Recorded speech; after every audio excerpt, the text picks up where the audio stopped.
Next question, একটি motor গাড়ি 50 kilometre per hour বেগে যাচ্ছে, তাকে ব্রেক কষে 6 মিটার দূরত্বের মধ্যে থামানো হলো। যদি একই ধরনের অন্য একটা মোটর গাড়ি 100 কিলোমিটার পার আওয়ার বেগে যায়, তবে তাকে কত দূরত্বের মধ্যে থামানো যাবে? তার মানে আমি একটুখানি ভেঙে বলে দিই ব্যাপারটাকে। একটা মোটর গাড়ি যাচ্ছিল, সাপোজ ধরে নাও এমনি একটা গাড়ি যাচ্ছিল, ঠিক আছে। এবার একে যেই ব্রেক মেরে দিয়েছো, গাড়িটা কি করবে, যে এইখানে কিন্তু দাঁড়াবে, সঙ্গে সঙ্গে তো দাঁড়িয়ে যাবে না, ঠিক আছে। ডিস্ক ব্রেক গাড়ি নয় ভাই, এমনি গাড়ি, বুঝতে পেরেছো তো। এখানে ধরো দাঁড়িয়েছে, ঠিক আছে, তো এই ডিস্টেন্সটা বলে দিয়েছে। প্রথম গাড়িটা দাঁড়িয়েছে 6 মিটার ডিস্টেন্সে, সে 50 কিলোমিটার পার আওয়ারে আসছিল। এখানে যখন আসছিল তখন তার ভেলোসিটি ছিল 50 কিলোমিটার পার আওয়ার। আর যখন অন্য একটা গাড়ি, ওই একই রকমই গাড়ি, মনে করো এই গাড়িটাই যখন 100 কিলোমিটার পার আওয়ারে আসছিল, তখন কত দূরত্বে গিয়ে দাঁড়াবে? শোনো, আমি এটাকে একটা আগে প্রুফ করে দেখাই তোমাদেরকে ব্যাপারটা কি হচ্ছে। দেখো, ধরে নাও একটা গাড়ি ইউ ভেলোসিটিতে আসছিল, ঠিক আছে, দিয়ে গিয়ে দাঁড়ালো এস ডিস্টেন্স গিয়ে, এস ডিস্টেন্স গেল দিয়ে দাঁড়ালো ব্রেক অ্যাপ্লাই করার পর। তাহলে তখন ভেলোসিটি কত হলো? 0।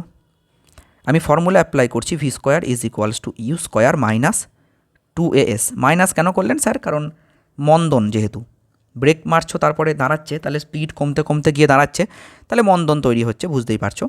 তাহলে ভি এর জায়গায় 0, 0 square equal to U square minus 2as। এখান থেকে না এটাকে বের করে নাও, এ কত হবে? U square by 2s। এটা হয়ে গেল এ, মন্দনটা তুমি পেয়ে গেলে। এবার সেকেন্ড ফ্যাক্টে বলছে কি, যে এই গাড়িটাই যখন ডবল বেগে আসছে, তার মানে তখন কি হবে? আবার ফর্মুলা ইউজ করবো আমি ঠিকই, তাহলে তখন লিখব 0 square equal two 2u square. Double বেগে আসছে গাড়িটা, তাহলে কত দূরত্বে দাঁড়াবে? ধরে নিলাম s1 দূরত্বে দাঁড়াবে, তাহলে s1 ইকুয়াল টু কী হবে? 4u square by 2a। তাহলে 4u স্কোয়ার বাই 2 এর জায়গায় U square by 2s। U square কেটে দাও ভাই, 2 2 4, 2sটা উপরে যাবে, তাহলে 4s। তাহলে আগে দাঁড়াচ্ছিল কত দূরত্বে? এস দূরত্বে। আর এখন দাঁড়াচ্ছে কত দূরত্বে? 4s দূরত্বে। তার মানে কি, বেগ যদি ডবল হয় তাহলে দূরত্ব 4 গুণ হবে, দাঁড়ানোর যে দূরত্ব, ঠিক আছে। এখানে এবার দেখো কেন আমি এটা বোঝালাম, তার কারণটা দেখো। তার কারণটা হচ্ছে, প্রথমে 50 কিলোমিটার পার আওয়ার বেগে যাচ্ছিল, পরে 100-তে। তার মানে কি, বেগ ডবল হয়েছে। তাহলে আগে যদি দাঁড়াতো 6 মিটারে, তাহলে এখন কত দূরত্বে দাঁড়াবে? 6 4 24 মিটারে। অঙ্ক করার দরকারই নাই। বেগ ডবল হলে ওই দাঁড়ানোর যে দূরত্বটা সেটাও কিন্তু 4 গুণ হবে। কেমন? একদম। তারপরে নেক্সট কি বলছে দেখো। নেক্সট বলছে ভাই, এই তো বলছে 0.5 কেজি ভরের একটি বল। প্রথমেই আমি এম পেয়ে গেছি, ভর 0.5 কেজি। কী পেয়ে গেছো সেটাকে লিখে নিতে হবে, তাহলেই অঙ্ক হয়ে যাবে। কিচ্ছু না, ফিজিক্সের অঙ্ক খুব সহজ, একটুখানি বুঝলেই। 2 মিটার পার সেকেন্ড বেগে গতিশীল রয়েছে, তার মানে U equal to 2 metre per second. এখন 2 সেকেন্ড সময় ধরে ওই বলটির ওপর এক্স বল ক্রিয়া করায় বলটির বেগ হয় 3 মিটার পার সেকেন্ড। তাহলে এক্সের মান কত? আচ্ছা, বেগ ছিল 2 মিটার পার সেকেন্ড, হয়েছে কত? 3 মিটার পার সেকেন্ড। খুব ভালো কথা। তাহলে তুমি ত্বরণটা বের করে নাও না, বেগ বেড়েছে তো, তাহলে 3 মাইনাস 2 বাই টি, টি কত? 2 সেকেন্ড। তাহলে ত্বরণ কত? 1/2 মিটার পার সেকেন্ড স্কোয়ার। তাহলে কত বল কাজ করেছে? F equals to M A. M হচ্ছে 0.5 ইন্টু হাফ। 1/2 ইন্টু হাফ মানে কত? 1/2 ইন্টু হাফ মানে 1/4, অর্থাৎ 0.25 নিউটন। একদম ইজি কোশ্চেন ভাই, একদম ইজি। প্রথমে আমি কি করলাম? ত্বরণ বের করে দিলাম, দিয়ে এফ ইকুয়ালস টু এম এ বের করে দিলাম, ব্যাস উত্তর বেরিয়ে গেল। ঠিক, ওকে। নেক্সট, আচ্ছা নেক্সট কোশ্চেন কী বলছে দেখো। বলছে 1000 কেজি ভরের একটি মোটর গাড়ির ওপর 500 নিউটন বল প্রয়োগ করে অনুভূমিক রাস্তার ওপর দিয়ে স্থির বেগে ধীরে গতিশীল করা হলো। যদি 1000 নিউটন বল প্রয়োগ করা হয় তাহলে ত্বরণ কত হবে? একটা গাড়ি আছে, বুঝলে। এবার দেখো ভাই, গাড়িটাকে তো আমি যদি গিয়ে ঠেলি তাহলে তো গাড়িটা যাবে না এইদিকে, ঠিক আছে, আরও 2-5 জনকে এসে ঠেলতে হবে তবে যাবে। তাহলে প্রথমে গাড়িটার ওপরে যখন তুমি 500 নিউটন বল দিলে, তখন গাড়িটা সবেমাত্র গড়তে আরম্ভ করলো। তাহলে যদি 1000 নিউটন বল দাও, তখন সবেমাত্র গড়বে না, তখন দৌড়াবে, তাই না? তাহলে তখন ত্বরণ হবে। সেই ত্বরণটা কত? তাহলে ওকে গতিশীল করতে গেলে 500 নিউটন বল লাগছে, তাহলে 1000 নিউটন বল যদি আমি দিই, তাহলে 1000 থেকে 500 তো বাদ চলে যাচ্ছে ওকে গতিশীল করতে গেলেই, তাহলে পড়ে থাকছে কত? 500 নিউটন। ভর কত? 1000 কেজি। তাহলে ত্বরণ কত?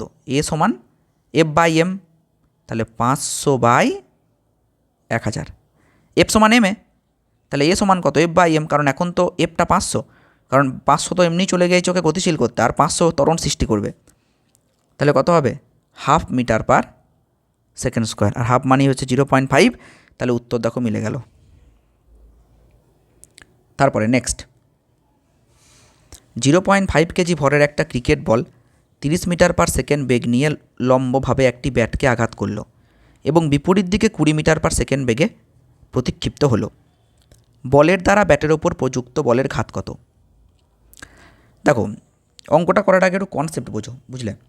তাহলে অঙ্কটা নিজেই পারবে। একটা বস্তু মনে করো এই দিকে আসছে, এলো ইউ বেগে আর গেল ভি বেগে। ঠিক, যাওয়ার বেগটাকে পজিটিভ নাও আর আসার বেগটাকে নেগেটিভ নাও, তাহলে V minus of minus U, তাহলে কত হবে? V plus U. এইটা হচ্ছে বেগের পরিবর্তন, এইটা হচ্ছে বেগের পরিবর্তন, মাথায় রাখতে হবে এটা। একটা বস্তু বা একটা বল ইউ বেগে গেছে আর ভি বেগে ফিরে এসেছে। ফিরে আসাটা তার মানে কি? মানে উল্টো দিকে ফিরে আসছে, যেদিকে গেছে তার উল্টো দিকে ফিরে আসছে। ফিরে আসার বেগটাকে যদি ভি নিই, তাহলে যাওয়ার বেগটাকে কী নেবো? মাইনাস ইউ নেবো। তাহলে কত হবে? V plus U. ঠিক এইটা হচ্ছে কিন্তু ভরবেগের পরিবর্তন এইরকম কেসে, যদি বলে যে যেদিকে গেছে ঠিক তার বিপরীত দিকে ফিরে এসেছে। এবার এই অঙ্কতে এসো, বলছে ব্যাটের ওপর প্রযুক্ত বলের ঘাত কত? এই অঙ্কটা করার জন্য তোমাকে বলের ঘাতের সঙ্গে ভরবেগের সম্পর্ক জানতে হবে। যারা জানো না তারা ওটা মনে রাখবে যে বলের ঘাত এফ ইন্টু টি সমান, বলের ঘাত এফ ইন্টু টি সমান ভরবেগের পরিবর্তন M V minus M U. এইটা ভাই তোমাদেরকে মনে রাখতে হবে। ঠিক, তাহলে এই কেসে বলের ঘাত জানতে চেয়েছে, আমাকে তো বল বলে দেয়নি, সময়ই বলে দেয়নি, কিন্তু বেগ বলে দিয়েছে। তাহলে ভরবেগের পরিবর্তন বের করে দেবো, উত্তর পেয়ে যাব। এখান থেকে যদি তুমি এম কমন নাও তাহলে কি হবে? V minus U. ঠিক, এম কত? 0.5, ভি কত? ভি হচ্ছে 20, বিপরীত দিকে 20 মিটার পার সেকেন্ড বেগে ফিরে এসেছে। আর ইউ কত? ইউ হচ্ছে -30। কেন -30? বলেছিলাম না, একটু আগে বোঝালাম, যাওয়ারটা যদি প্লাস হয় তাহলে আসারটা কী হবে? মাইনাস। তাহলে মাইনাস অফ -30 মানে +30। তাহলে 1/2 ইন্টু 50, 0.5 মানে হাফ, তাহলে 25 নিউটন উত্তর। তাহলে তোমাকে এইটা খাতায় নোট করে রেখে দিতে হবে, নইলে কিন্তু তুমি পারবে না পরবর্তীকালে অঙ্কটা করতে। নিউটন সেকেন্ড, সরি, কারণ বলের ঘাত বলেছে ওই জন্য, বল গণিত সময়, তাহলে নিউটন সেকেন্ড। ওকে, আচ্ছা, নেক্সট কোয়েশ্চেন, নেক্সট 0.25 কেজি ভরের একটা ক্রিকেট বল এত মিটার পার সেকেন্ড দ্রুতিতে ধাবমান হয়ে ব্যাট দ্বারা আঘাত পেয়ে একই দ্রুতিতে ফিরে এলো। ব্যাটের ওপর ক্রিকেট বল দ্বারা প্রযুক্ত বল কত হবে? একই কোশ্চেন, ওখানে বেগটা আলাদা ছিল, এখানে বেগটা একই। আর ওখানে বলের ঘাত চেয়েছিল, এখানে বল চেয়েছে। আচ্ছা, বলের ঘাত এফ ইন্টু টি তো তুমি বের করতে পারবে, M V plus M U, plus হয়ে যায় বললাম না, মাইনাস অফ মাইনাস মানি তো প্লাস। বা তুমি যদি এখানে লেখো যে M into V minus U, নাও ফর্মুলাটাই লিখলাম আমি, কোনো অসুবিধা নাই। এমের জায়গায় 0.25 লিখে দিলাম, ভি হচ্ছে গিয়ে 10, একই, গেছেও 10-এ এসেছেও 10-এ, 10 মাইনাস অফ -10 তার মানে +10। তাহলে 0.25 মানে 1/4, গণিত 20, তাহলে 4 5 20, 5 নিউটন সেকেন্ড। কিন্তু ওরা তা চায়নি, বলেছে প্রযুক্ত বল মানে এফ চেয়েছে, তাহলে 5/t, তাহলে 5/0.01 ওপরে চলে গেল, তাহলে 500 নিউটন, 500 নিউটন উত্তর। ওকে, নেক্সট, এম ভরের একটি বল। আচ্ছা, এটা কত number question? 11 number question, question number 11। তোমাদের কাছে আশা করি বই আছে, ঠিক আছে? বই থেকেও দেখতে পারো, এখান থেকেও দেখতে পারো, শুধু খাতা পেন নিয়ে বসো, দেখে কিন্তু শুধু হবে না, এটাই আমার বলা। এম ভরের একটি বল ভি বেগে একজন ব্যাটসম্যানের দিকে ছোড়া হলো ব্যাটসম্যান কী করলো, বলটিকে আঘাত করলো এবং একই বেগে থিটা কোণে বিচ্যুত করলো। তাহলে বলের ঘাত কত? এটা একটু আমি বোঝাই, হ্যাঁ, একটু বোঝো ভালো করে। এইটা মনে করো একটা দেওয়াল, ঠিক আছে? এখানে একটা বলকে তুমি ছুড়ে দিয়েছো, বলটা ধাক্কা লেগে এইদিকে পালিয়ে এসছে। তাহলে এইদিকে ছুঁড়েছো, বলটা এই দিকে এসছে, এই অ্যাঙ্গেলটা মনে করো থিটা, এই গোটাটা থিটা, ঠিক আছে? তাহলে এইটা কত হবে? তাহলে এইটা হবে থিটা বাই 2, আবার এইটা হবে থিটা বাই 2। দেখো এম ভি বেগে ইউ বেগে এসেছে, আবার ইউ বেগেই গেছে, একই বেগ বলেছে, ঠিক আছে? ইউ বেগে এসেছে, আবার ইউ বেগে গেছে, ঠিক? যদি না যেত তাহলে কী হতো? অন্য বেগে যেতেই পারতো। আসার সময় মনে করো বেগ ইউ, আর যাওয়ার সময় বেগ ভি, তাহলে আসার সময় ভরবেগ কত? এম ইউ, আর যাওয়ার সময় ভরবেগ এম ভি। এম ভি তো ভরবেগ, তাহলে আমি একে দুটো কম্পোনেন্টে ভাঙতে পারি। দেখো এইটা যদি থিটা বাই 2 হয়, তাহলে এইটা হবে থিটা বাই 2। তাহলে এই দিকটা কত হবে? M U cos theta by 2, আর এই দিকটা কত হবে? M U sine theta by 2। আবার এইটাকেও আমি ভাঙতে পারি দুটো ভাগে, এই একটা, এই একটা। এইটা যদি থিটা বাই 2 হয়, তাহলে এইটা হবে থিটা বাই 2 অনুরূপ কোণ।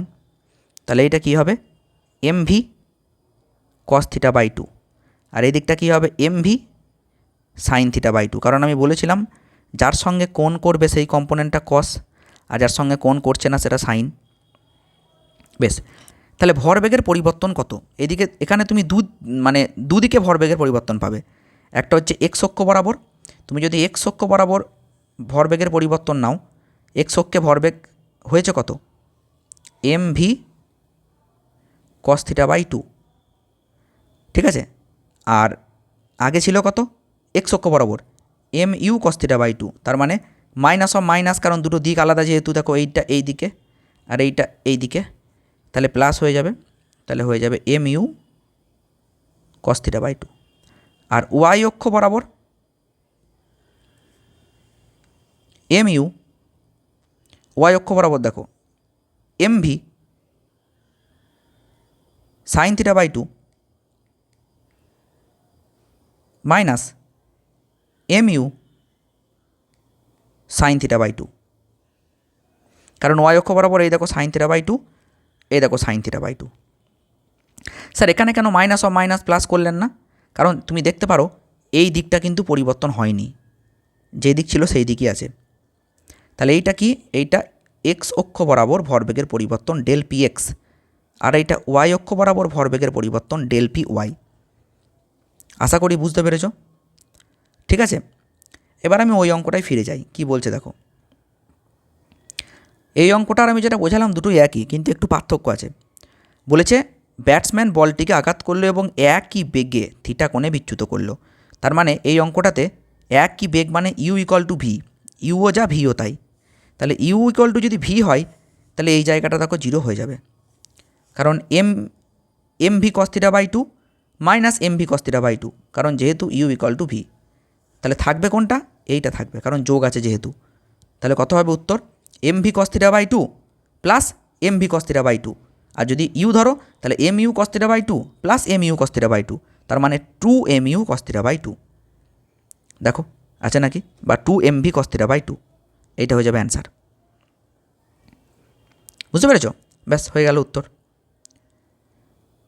ওকে, তারপরে দেখো কি বলছে। তারপর বলছে 12 কোশ্চেন, একটি বস্তুকণার রৈখিক গতির ক্ষেত্রে বল সময় লেখচিত্রটি প্রদর্শিত হলো। এইটা বল সময় লেখচিত্র, এইদিকে সময়,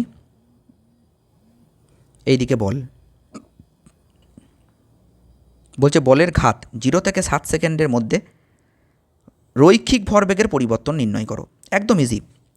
শোনো, যদি এফ টি গ্রাফ দেয়, এইটা এফ এটা টি, তাহলে এর আন্ডারে যে ক্ষেত্রফলটা থাকবে না, এই ক্ষেত্রফলটাই হচ্ছে বলের ঘাত। আর তুমি তো জানো বলের ঘাত সমানই হচ্ছে রৈখিক ভরবেগের পরিবর্তন। তাহলে এই অঙ্কতে তোমাকে কি করতে হবে? নিচে যে ওপরে যে ক্ষেত্রফলগুলো আছে সেইগুলোকে বার করতে হবে, আর নিচে যে ক্ষেত্রফলগুলো আছে সেইগুলোকে বার করতে হবে, দিয়ে ওপরটা থেকে নিচেটা বিয়োগ দিয়ে দিতে হবে, উত্তর বেরিয়ে যাবে। তাহলে দেখি কি করে বের করব। দেখো ওপরে তুমি প্রথমেই কী পেয়েছো? এই যে এইটার ক্ষেত্রফল পেয়ে যাবে, এটার ক্ষেত্রফল কত হবে, দৈর্ঘ্য গণিত প্রস্থ, দৈর্ঘ্য কত, দৈর্ঘ্য হচ্ছে 2 আর প্রস্থ হচ্ছে 3 - 1, এই দেখো 3 আর এই দেখো 1, 3 - 1 তার মানে কত 2, তাহলে 2 গণিত 2 সমান 4। আর এইটা কত পাবে, এটা হচ্ছে 1 গণিত 1 সমান 1, কারণ এইটুকু 1 আবার ওপরটা 1। এই ত্রিভুজটা দেখো হাফ গণিত ভূমি ইন্টু উচ্চতা, তাহলে কত হবে, হাফ, ভূমি তো হচ্ছে 1 আর উচ্চতাও 1, তাহলে কত হচ্ছে শুধু হাফ। এইটা কত, এইটা হচ্ছে দেখো যেটা এখানে করছি, হাফ ইন্টু 5 - 3 মানে 2, ভূমি 2 আর উচ্চতা হচ্ছে গিয়ে আবার 2, -2 আছে, আমি শুধুমাত্র লেন্থটাকে নিলাম, তাহলে 2 2 কাটলো, 2 হলো। আর এইটা হাফ ইন্টু, হ্যাঁ, ভূমি কত 1 আর উচ্চতা কত 1, তাহলে শুধু হাফ।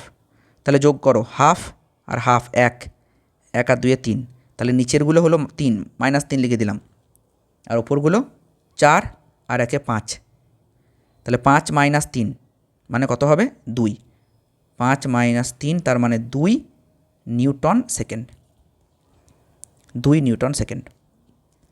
ওকে।